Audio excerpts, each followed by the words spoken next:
It's the end of the world as we know it.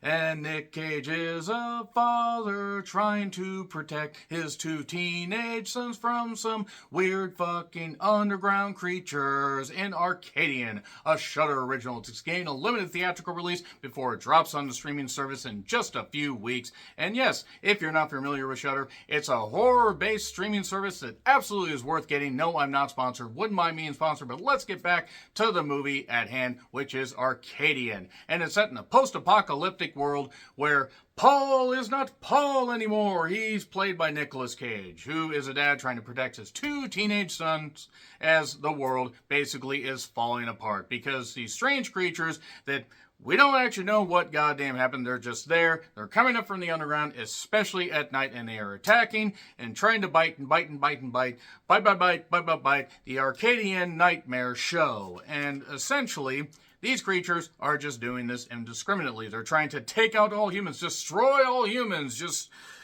without the weird graphics like in that game.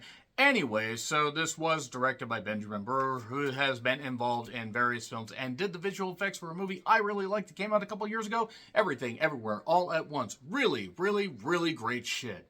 Honestly, this movie's fucking terrific. So yeah, check out his IMDb page for the full list of his work. This was written by Michael Nylan, who also helped produce The Unbearable Weight of Massive Talent. Actually, The Unbearable Weight of Massive Talent.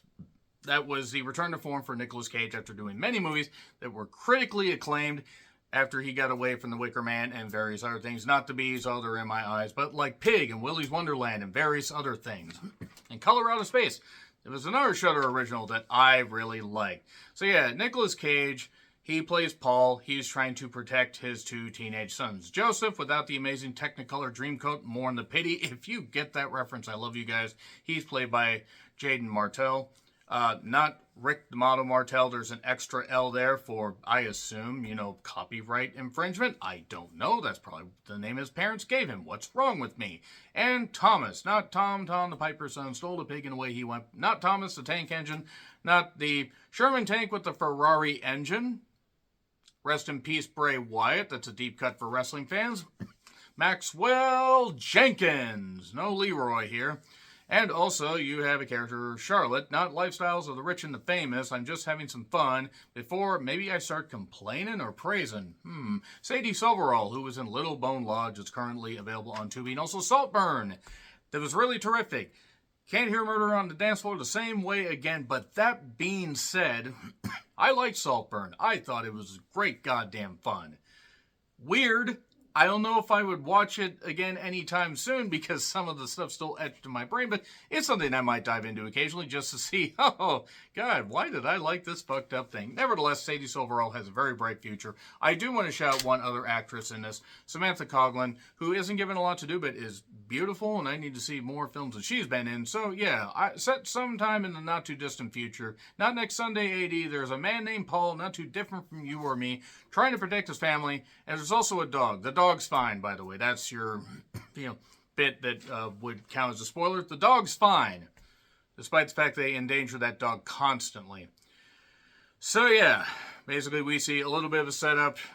We see how they, are self-sufficient to an extent, living in a house, and they're thankful to be living in a house. They have food, and they scavenge for stuff to, make supplies and also repair their house when these creatures try to come in. Why are they trying to attack them? Who goddamn knows?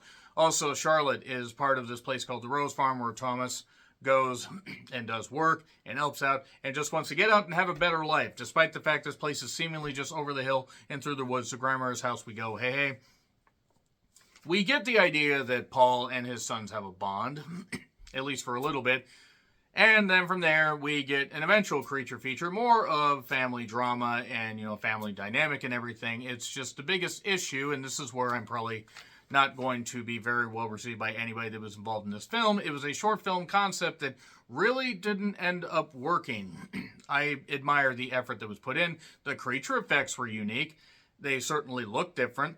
The problem is while you can leave a lot of things in the background or not even explain most things, you have to give characters a reason for have to give the audience a reason to care about these characters, and they really don't. Characters just do things.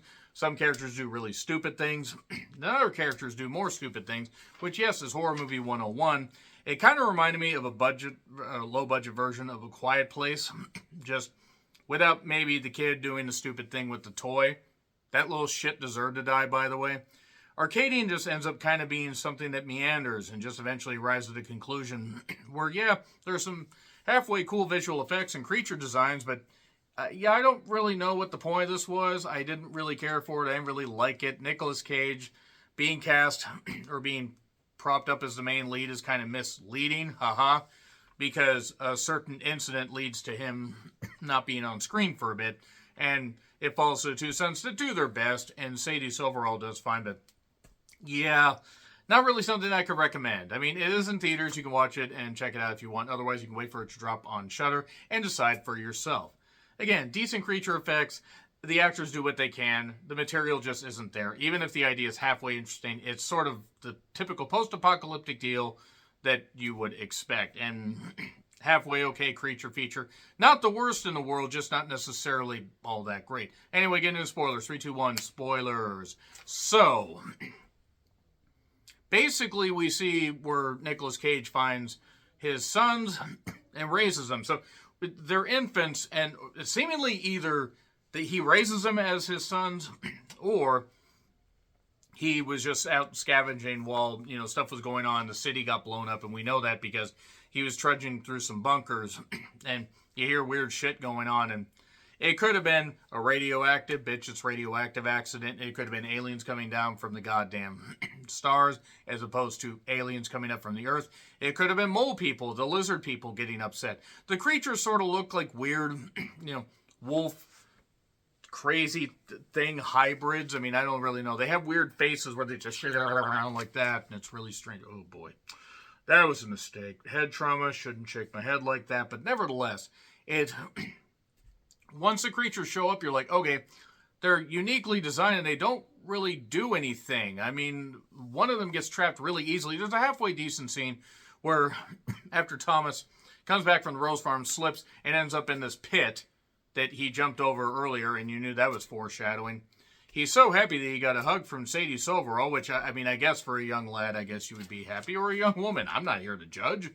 But the whole point is, Paulo goes to get him. He brings along the dog for some reason, I guess as bait, or because the dog just needed to bark. And also, the camera gets thrown around a lot because we can't really see the creatures. The problem is, once we see the creatures, yeah, that's where the movie suffers. That's one of the places where the movie suffers. And then they end up blowing themselves up, trying to basically destroy these creatures, but also get themselves out of this, cave system, I guess. Apparently, Paul brought enough explosives to basically knock himself out and cause enough of an explosion to where Joseph heard him. And Joseph, at one point, it was like Mr. Fantastic is reaching through the goddamn thing and just reach and extended his finger. It's like, it's like he was a T-1000 doing this stuff. And then he managed to trap the creature. Why? To study it, I guess. And then they end up killing that creature after Paul's been basically knocked out. Thomas has visited the Rose Farm, goes to visit the Rose Farm to get his dad some help. They say, Thomas, you can stay, but we don't have enough medicine here. We're going to keep you for our own. And while Paul is being basically is wasting away. And then they find out these creatures are coming from the underground. And then Charlotte says, oh, I really like you. I'll give you this medicine. And then they have this guard there that basically decides, okay, we're just going to trap you here while Joseph and Paul are, back in their house, and the dog's back in the house. Again, the dog is fine. And then the creatures finally show up. And then the creatures get in a ball and do this weird spinning thing and stuff like that. I guess. I don't really understand. The house ends up getting burned down, the Rose Farm. Charlotte survives. The parents don't. And then Charlotte and Thomas go to his house. Not the Netflix movie, his house. And they end up getting involved with more creatures that rise up and everything. And Paul basically sacrifices himself, blows himself up. And then we get a flaming wheel of these creatures coming down, and then Sadie's overall shooting at them, and then they get away in this motorized cart, and then they're looking up at the stars, and then it hits to daylight, and by the way, I guess daylight affects them. I guess the monsters just called it a fucking day at that point, and then they buried Paul, and Charlotte's all emotional. How long did she know him? You know, the more I think about the character arc and the way the characters, like, react and interact with each other, the more I kind of hate this, because while I understand what it was trying to do, it didn't end up executing itself well at all. It kind of felt like it needed to be executed, and maybe we could have done something better with the good parts. Scrap heap, get it all and everything. There were a few decent body horror effects, like dissecting the one creature that was trapped. But yeah, this didn't work. This didn't work at all. I'm sorry, F. I'm not saying it gets like a 1 out of 10, but it does not get a recommendation. Arcadian is not very good. Did I miss something? Let me know in the comments. Like, share, subscribe, Twitter handle in the description. I'm Charwithlin. I'll see you soon.